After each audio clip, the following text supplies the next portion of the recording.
All right, welcome everyone. We're going to jump into this speaking up how to represent ESE families at PTA meetings. My name is Will. I am a Vice President of the Hillsborough County Special Education PTA. Also a local, the corresponding secretary at Schwarzkopf Elementary School and the ESE Parent Rep. Committee chair at the same school and a member of the HCC PTA Advocacy and Legislative Committees. This presentation is a joint effort from HC SEPTA, HCC PTA, and the Superintendent's Advisory Council for the Education of Students with Disabilities. It's a mouthful, but it's tons of fun. And I'll have links to all those things at the very end, so you can learn more about all those different groups. Today, we're going to be talking about how each of us, whether we are parents, board members, educators, or anywhere in between, can make our PTA communities more inclusive and supportive for families receiving exceptional student education or ESE services. And then just to clarify, this is not, some of the principles will work in other scenarios, but this is not like how to speak up at an IEP meeting, or this is not how to like yell at your principal, things like that. We can talk about those another time, but let's start with this, a simple scenario. So imagine there's a family, let's say it's a new family, first grade kindergartners, and they're excited to attend a PTA event. They come and they're quickly overwhelmed. There's loud music, there's long wait times, there's no quiet spaces.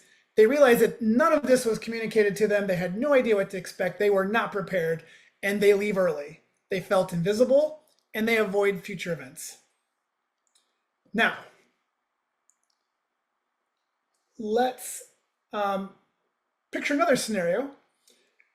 The same family, same event, but this time their needs were thoughtfully met. There were accommodations like quiet spaces. They were presented with a clear event schedule, maybe a social narrative.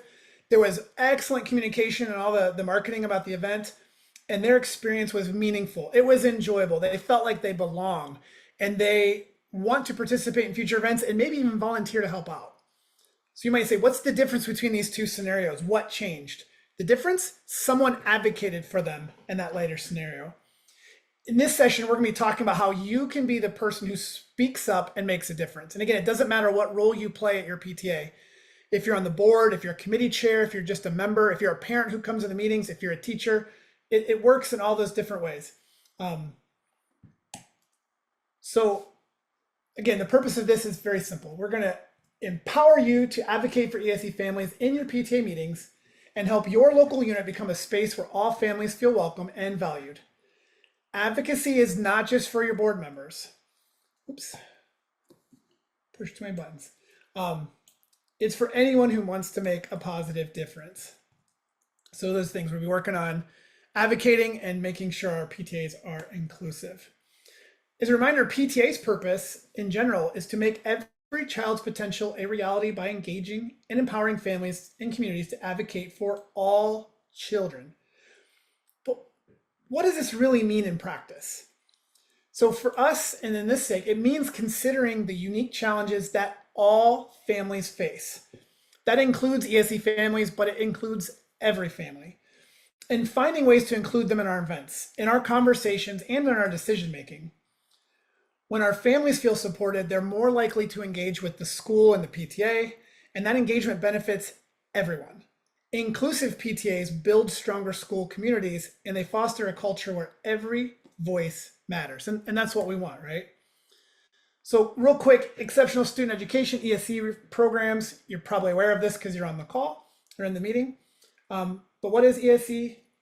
So it deals with students that have support needs, maybe disabilities or developmental delays, and even includes giftedness. And it's important to remember that ESE is not a one-size-fits-all service. Families have a very wide range of needs, and those needs don't stop at the classroom door. So the way that we plan our PTA events and communicate with families can have a huge impact on their experience at school. So let's look at some of the common barriers that ESE families face. First, communication. Event announcements may lack key details. Oh, lost my pointer. There we go. Sorry, let me get back to my place. Okay, first, communication announcements may be lacking details. They may not have a clear schedule to know what to expect. There may not be sensory considerations. And this makes it difficult for an ESE family to know about the upcoming events or how to plan appropriately, which means when things aren't communicated properly, oh, there's my cat. When things aren't communicated properly, they just don't come, right? If you don't know what to expect, we're going to avoid it. Event accessibility. So many PTA events don't offer sensory-friendly spaces, accessibility options, which can be overwhelming for students and families, especially if they have sensitivity to different senses, sensory sensitivities, or mobility issues, right? So if we're not including them in the way they can participate, they're going to leave early, they're just not going to come. And then finally, social inclusion. So many of you may feel this way or have felt it, or at least understand feeling isolated because your child's unique needs are not understood or supported. And that could be anything from going, my kid can't participate in this because they don't have this accommodation, or feeling kind of ostracized because your particular kid or those needs kind of stand out among the rest. I can tell you, like when I go, even now, my son's in first grade. We went to a birthday party recently, and most of the parents sat around and they chit-chatted with each other, and it was awesome. Their kids just played. My son does not do well playing by himself with others. Like the unstructuredness of it can be a little overwhelming for him. So I'm out there playing with them. And you get a little bit of like, look at him, he's playing with the kids. And then it's like, oh, he's not talking to their parents. What a weirdo, like what, that kind of stuff. And you feel very like alone in that situation. So those kinds of things that happen can be problematic, right? And these barriers, we have to remember, they're not typically on purpose, right? The people planning the events, the volunteers, remember, the volunteers who are putting on your PTA events, they're not necessarily trying to, hopefully, they're not trying to exclude those students. But the reality is that they don't think about it because they don't have to. ESE parents, like we have to think about these things every time we leave the house. We have to know what kind of sensory tools do I have to bring headphones? Do I have to bring sunglasses? Do I need to bring a snack because of safe food? Do I need to bring a specialized diet? Do I need to have access to a bathroom? So maybe that particular park isn't a good option. We think about these things every time we leave the house. Someone who doesn't have those kinds of needs, they don't think about it. So we can't necessarily fault them for not thinking about it ahead of time. The good news, and the best part of this, is that these barriers can be addressed with small and thoughtful changes. Inclusive practices don't have to be complicated or expensive. Little things like a visual schedule that I've mentioned, a simple quiet space at an event, sensory kits, access to working bathrooms, things like that, fidget toys, they can make a world of difference for ESE families, and it makes them feel like they belong and that they can participate in the school, in the events that we're putting on. All right, so we've kind of introed this whole thing. Again, we're focusing on how to represent these families at the PTA meeting. And again, this will apply. And these meetings, again, it could be a general meeting like we just had for the SEPTA. It could be a board meeting if you're on the board. It could be a committee meeting if you're on a committee. It could be any one of those kinds of things. So we want to start with preparing for the meeting. The first thing we want to do is have a goal. Like coming in with a goal in mind is going to help keep things concise and keep things moving. You want to think about any concerns or suggestions that ESE families may have that you want to raise. And this may come from connecting with other families. So whether maybe you talk to other families at the pickup line, or maybe you see them at the baseball practice after school, or at the store, or you just have a nice text chain or whatever it is. Gather that feedback. And it's really simple. Is there anything you'd like me to mention at the next meeting? And that's especially important if you are a board member or on a committee of some kind, because not everyone is included in those meetings. So we can say, is there anything that you've been thinking about that you want me to bring up? You can even talk to the ESE staff at your school because they know the families. I say this all the time. Unfortunately, we can't go to the school and say, give us a list of all the ESE families, give us a list of all the people receiving services. Like we can't do that. So it's kind of hard to know who those people are. So we can ask the school, set a meeting with the ESE teachers and say, hey, obviously you can't tell me who, but what kinds of things are concerns that you think would be worthwhile to bring up at our meeting? Take a look at the agenda. look for relevant topics that are going to come up. And if there's no, if the agenda's not available, that, some PTAs, they send it out in advance to members. Sometimes they don't, sometimes they're a little less formal. You want to look for opportunities. So bringing up something at the wrong point in the meeting can derail things and really make it difficult to have any good progress. And then the last thing we want to do while we're preparing is understand some of the basic accommodations that would help. Again, I keep mentioning like sensory kits and quiet spaces. It's going to vary depending on the needs of your community, of your families. So the more you can know about what those needs are, the better you can make recommendations. But having just a basic idea of what's out there can help. And these practical and low-cost solutions are going to get better response. So when you're prepared, you can speak with a little bit more confidence. You can stay focused. People are more likely to listen to what you have to say. So, okay, you're prepared for the meeting. You're there. You got your notebook in tow. You're ready to go. And then so the meeting is, we want to look for agenda items that are naturally aligned with the ESE related concerns. So this might be like discussions about school events or parent engagement, and policies and things like that. So again, when they say, oh, let's look at the minutes from last time, that's not the point to raise your hand and say, this last event was really loud, right? That doesn't help anybody. And if you're not familiar with the typical format of an agenda, you can find samples online. Just search for PTA agenda. They'll give you samples, but typically, just like we did, there's going to be a beginning where they accept the minutes. They'll may do a budget report. Most officers or committees will do some kind of report if they have anything to share. They'll look at old business. They'll ask for new business, right? They'll just kind of move along like that. And so if there's no agenda or anywhere that's easy to bring in your area of concern, at the end, there should be a point for new business or questions. And so you can kind of save it for that.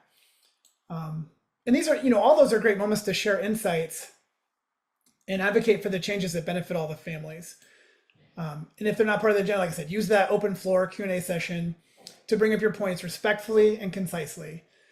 In some cases, you can email ahead of time to make sure there's time on the agenda to discuss these things. Again, it's going to vary a little bit depending on how your PTA works. Some of the bigger ones, they're very formal. It's Robert's Rules of Order from beginning to end. Those are a little bit easier because you'll have an agenda, you know what to look for. Some PTAs are smaller, they're newer. It's informal because there's not a lot of participation. So they may not follow an agenda like that. So you just kind of have to figure it out. And if you notice that you're not getting an opportunity, message ahead. Let them know you're coming. Hey, I'd like an opportunity to speak. One of the biggest things we want to do when we're speaking at these meetings is to focus on offering solutions rather than just pointing out problems. Framing your feedback this way encourages collaboration and it helps build trust. I'm going to say this again. PTAs are run by volunteers. We want to believe that these volunteers are doing their best. And usually they're open to suggestions, but like anyone else, they may get defensive when it comes to criticism. And I've had this happen where, this year we all experienced double hurricanes here in the Tampa area. And we had our fall festival, but because of all the school out, we didn't really plan it. So a few of us on the board, we threw together an event. We thought it went off really well for the amount of time that we had to do it. And then we started getting emails about, well, we ran out of candy, or this happened and this happens. And my response was, well, then you should have helped, right? Like you should come and do it yourself because it was not easy to plan something with no notice and no budget. We didn't say that to anyone because we realized like they're just sharing feedback. But that's an easy one an easy place to just example, like we're all human. So we're going to get defensive when someone comes at us. But if it comes up as a suggestion or there's a solution, it's very different. So I'll give you an example.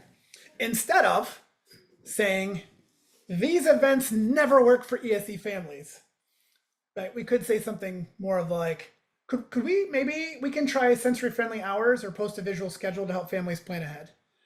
Can we try that? The difference is we're suggesting an actionable step instead of just complaining. We may have every right to complain, but you're going to get much better results if you're offering some kind of solution.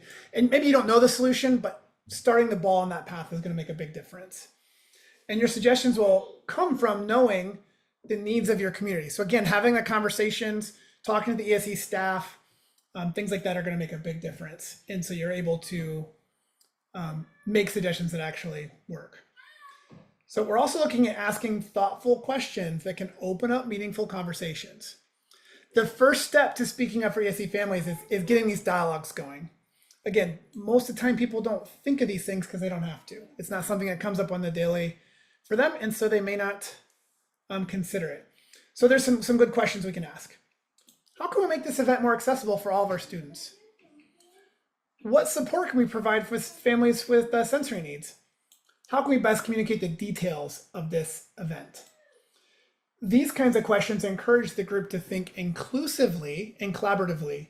They also remind the PTA of their mission. So it's kind of a little underhanded, like, hey, we're supposed to advocate for all students. So how can we make this better for all of our students and serve all of our families?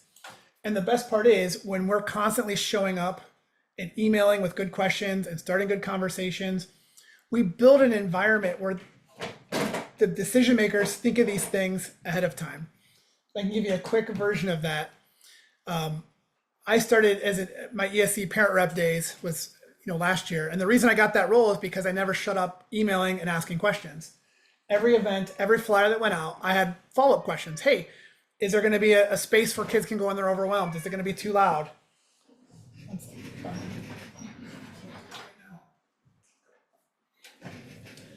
And basically I annoyed them into, I just want a pet. I know. You want to say hi to my friends? Okay. Okay. Go. Shut the door. Oh. Thank you. Go out of the room. Shut the door, please.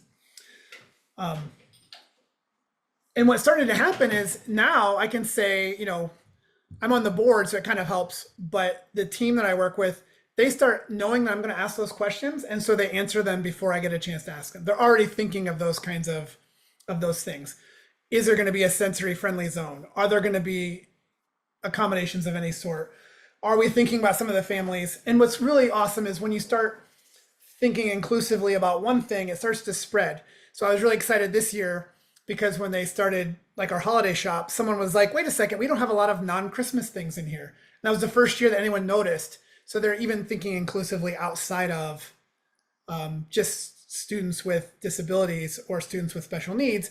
They're starting to think about, wait, there are people of other faiths or other holidays. Like, yes, it trickles. It really is it's a cool thing when you start to see that happen. So proposing solutions. We will have workshops later on specific, getting into the nitty gritty of some of these solutions, but to give you some ideas. Sensory kits are fantastic, and that could be anything from fidget toys to board games, slime, stuff that you can usually have around your house, or you can get often, headphones, noise canceling headphones are nice to have. And a lot of the families will have these kinds of things. So it might just be reminding them that they may need to bring them. These are great for students who get overwhelmed with the crowds or with the noise. Quiet zones are awesome for families who need a break.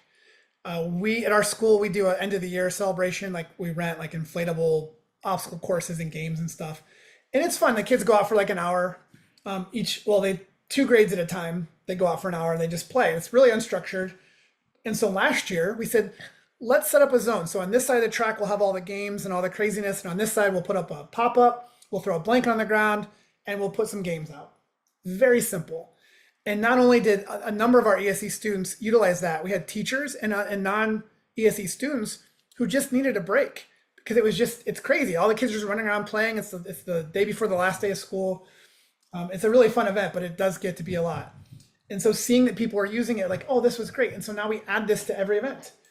And you'll find that it's not just ESE students who need this. At our fun run, our quiet zone ended up being a very popular place for all the pregnant moms who needed to get in the shade. And we're really glad that we had a place because there's no shade on our campus at all. So it was really nice to have that. Visual schedules, it just helps people understand what's happening, what to expect. And it breaks it down in a very easy way. Social narratives are fantastic. More on that in just a second. Even additional assistance, that might mean recruiting additional volunteers to assist, maybe run the sensory area or to create accessible hours. That might mean letting people go through the trunk or treat early that have sensory needs. Then you can turn the music down and you can maybe not have all the costumes on. And then the other students can come afterwards if that works for your events. These are just some basic examples, but these adjustments can make a big impact without requiring a lot of resources. You'll notice none of these things cost a lot of money, but they do take some help. And so one of the things I recommend is if you're going to make suggestions is be prepared to help. That may not mean you take it on completely. Sometimes that's just not possible. You have a dozen kids in your house and all these different schedules and put in extra time, but be prepared. And that might mean something as simple as helping design the flyer or writing an email that communicates details to ESE families. Think about what information would I want to know as a parent? I bet other parents want to know that information too. And I will say this, oops. I will say this over and over again. You cannot over communicate to families. Last year, I was not on the board last year, but I started making flyers. I was like, hey, can we send this flyer out as well? Can we post this or can we give this to families that need it? And one of the feedbacks I got was, well, we don't want to over communicate to our parents. And I guarantee that is not an issue that we have currently. Because, and I think most parents appreciate this, but especially those of us, if we have support needs with our kids, we want to know more information so that we can prepare appropriately.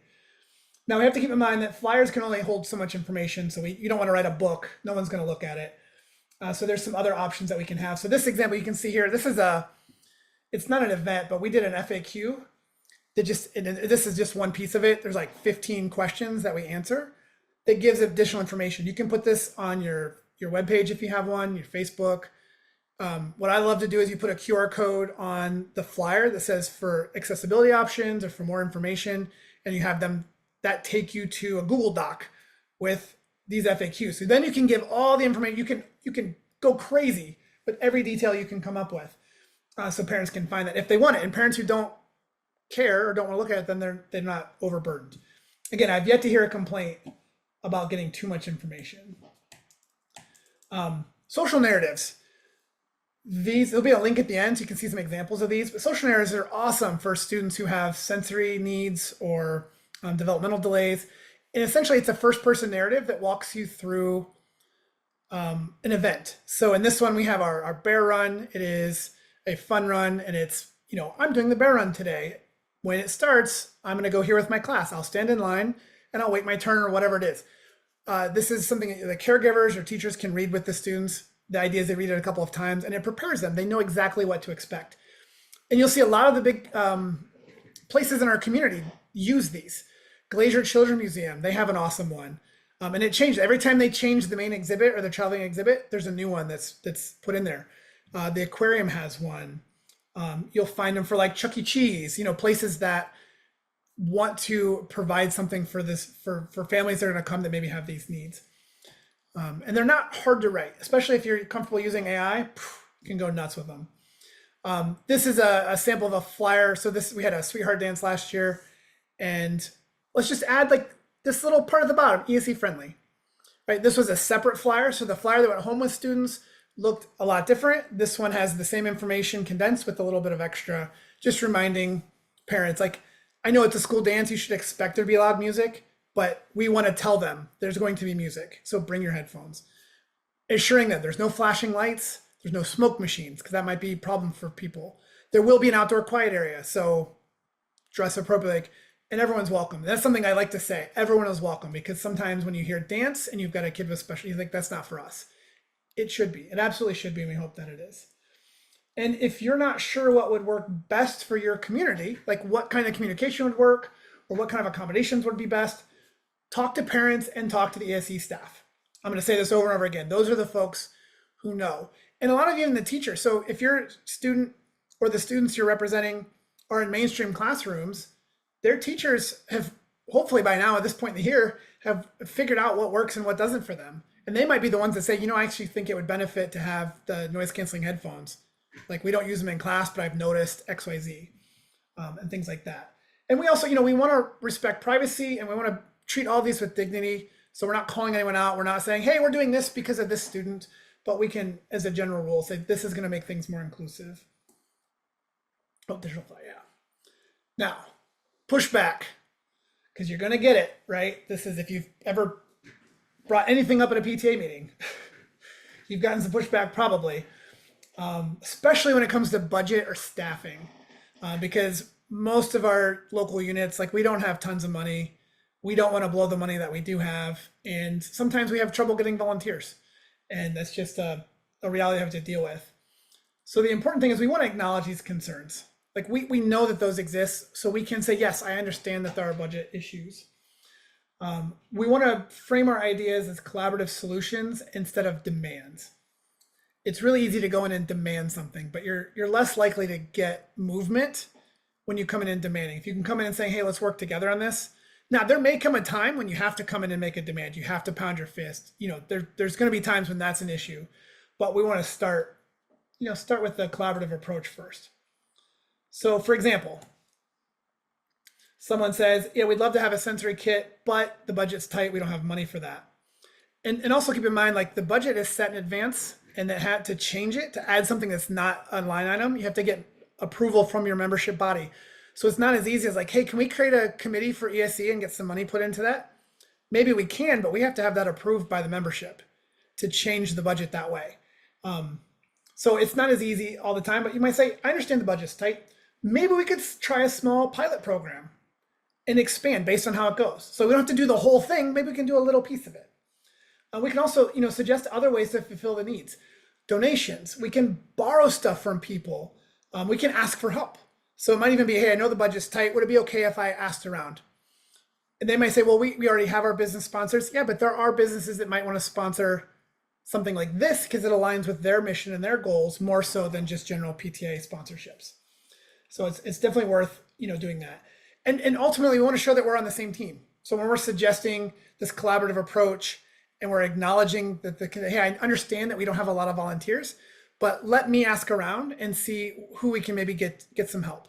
Because some of the other ESE parents might go, yeah, I would gladly volunteer if it's going to contribute to my kids being involved versus volunteering and my kids don't feel like they're welcomed. And the big thing to remember is advocacy does not end when the meeting adjourns. So when the meeting's over, make sure you thank the board members, committee members, whoever's there for listening. Thank them for considering your suggestions. If it's a good discussion, point out things that you really enjoyed, that you appreciated about them. Let them know you're available to help with implementation. And that's going to look different for all of us. Again, all of us are volunteers. We're all parents. We have families, jobs. We have all these other things. So you may not be able to plan the event, but you might be able to help with that flyer. You might be able to help bounce some ideas around, maybe talk to your network and get some other volunteers to help, and offer to help with these small tasks. And I hate to say, just because you recognize that there are needs doesn't mean you have to be solely responsible for fixing them, but it certainly goes a long way in building goodwill. Another key part of advocacy is making sure the families you speak to stay informed. Share updates on what was discussed during the meeting. So if you're, let's say you're on the committee for your fun run and you want to bring up some issues about students who have mobility issues or maybe sensory needs or something like that, and you bring it up at the meeting, go back to those families and tell them what happened. Hey, I was in the committee meeting. We talked about this. Your input was included. This is what we're thinking of doing. It's not a chance to go back. I told them and they just don't want to do it. Hey, I told them they're not quite ready for this. We're gonna keep on it. We're gonna keep doing this. Again, maybe there's a time when it takes a stronger approach, but we want to start with the understanding that a lot of PTAs, they do things a certain way because that's the way it was always done. And sometimes they're scared to think differently. And so being there constantly suggesting, offering to help is going to help make that happen. The other thing is encourage those parents to attend the meetings when they can. Because even though I recommend starting in the kind of collaborative, nice, we're here to play together, there may come a time when you're going to show strength in numbers because the majority of people who are there are all there for the same reason. I can tell you on that quickly, in August, the school board had to vote on the ESE plan that goes to the State Department of Education. It's a plan that goes for 3 years.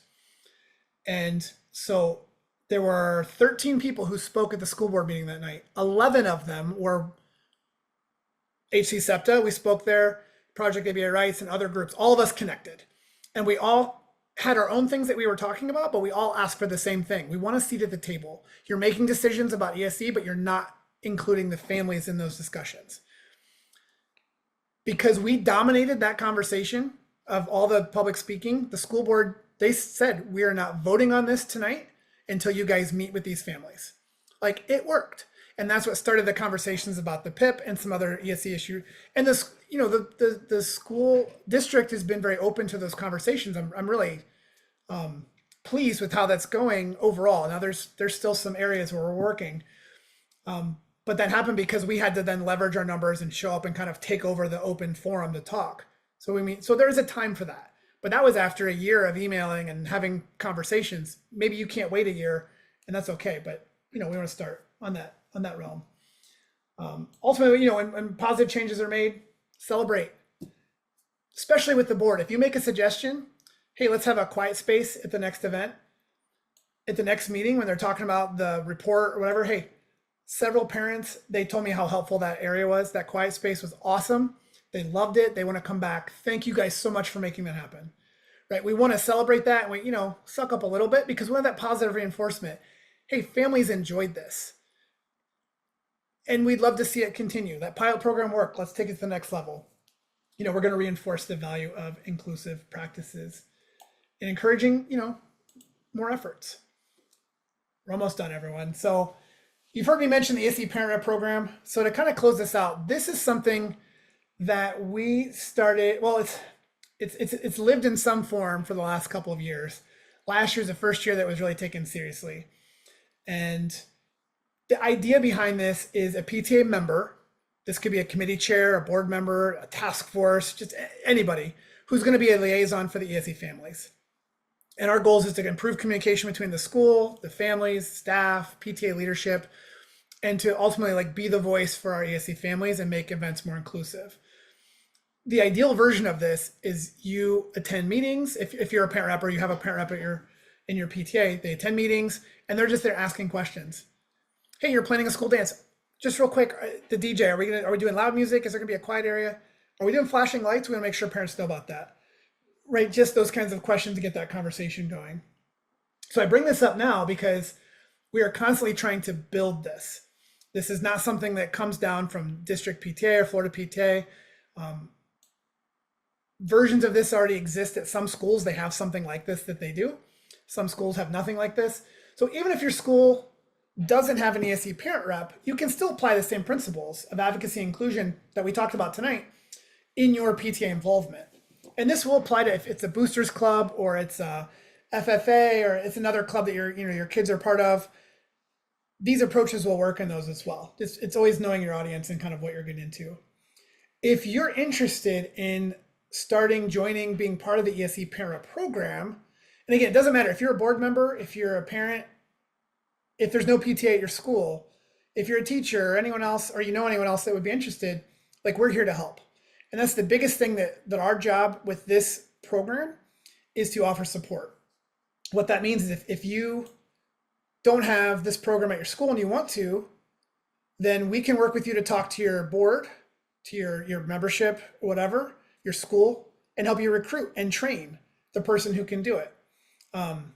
If you have this program and you want to join our community to help share your wins and loses, what works and what doesn't, that's great as well, because we're always adding to this. And we have some really cool resources that we've created to help. So this is not a committee that you join or you start and then you have no idea what to do. I always joke and say when you're on PTA, what should happen is the officer, if you're a board member, so if you're the president, the old president should hand you a binder or a digital folder or something that has all the stuff that they did and the stuff that came before them, passwords and what your job is and what events. Hopefully you're keeping good records, your PTAs, and they're passing it on. This program, that doesn't exist because no one did it before at your school, probably. If you have this committee in place already, then great, you can use that. We've kind of created that folder for you, and we're trying to constantly add things to it, especially based on what other people are doing. So if your PTA is real strict on Plan of Works, we have Plan of Works we can share with you of other ESE parent reps, so you have an idea of what you could potentially be presenting to your PTA. So this is my little plug for this program. It's awesome. It doesn't cost anything. It's really just like a support network. And if you're saying, I want this at my school, but my PTA isn't sure about it or whatever, let's talk. We've had countless conversations with PTA presidents, with principals, with people who don't quite understand what this is to help them understand the need for it and why it benefits them. And secretly between us, as I get closer to the camera, my goal is to get people who think this way on the board. So when, as an ESE parent rep at my school last year, I ran into a little pushback. Some of the things we talked about right tonight, people who didn't quite understand what we were going for. And so when I would make a flyer, say, can we share this? No. I made a social narrative. I wrote this social narrative, like this would be great to give to our ESE families. Literally had a committee chair say, you're not qualified to write one of these. And I was like, well, considering I do this every time I leave my house, I feel pretty good about it. They're also really easy. You can't mess them up. That kind of pushback. So I said, all right, so this year I'm on the board. I'm the person who controls all our communication. So guess what? We don't under communicate anymore because, at least to my knowledge, now there may be some areas, but I'm open to that feedback, right? So getting people on the board makes a big difference because then there's no pushback from like, well, we don't really want committee people at these board meetings unless it's appropriate. I'm there. So I would love to see that happen as well, but that's not possible for everyone. And that's okay. There's a link here. You can take a picture of it. You can always look at it later, or you can just go to bit.ly/ESE Parent Reps. There's a survey. I would love for you to fill that out if you're interested in knowing more. And as we conclude, advocacy starts with small steps. Commit to raising one ESE question or suggestion at your next meeting, whether it's general meeting, board meeting, committee meeting, whatever it is. Even that question, what can we do to make this more inclusive for all of our families? And if you have, you've talked to families beforehand, you can then make suggestions. I've heard from a lot of families that having this would help. Remember that your voice can create change and inspire others to speak up too. And when we're speaking up for our ESE families, we're strengthening not only our PTAs, but the school as a whole. We do have to remember that inclusion and these changes don't happen overnight, but it always starts with one voice. And that voice could be yours. So I know we moved really quickly because we all have lots of things going on in our lives. Thank you so much for joining. This will be recorded and we'll post it somewhere if we want to share it around. But thank you for your attention and your commitment to making a difference. Of course, now, since you've heard me talk for a long time, I would love to open up the floor. If there's any questions, reflections, something that, ideas you want to share, anything at all that relates to this would be fantastic. Any challenges that you've encountered and so on and so forth. Ultimately, the ESE Parent Rep program, which is the kind of like what's sponsoring this workshop, is a place where we're learning from each other. And it's a conversation that's going to, go across all of our PTAs.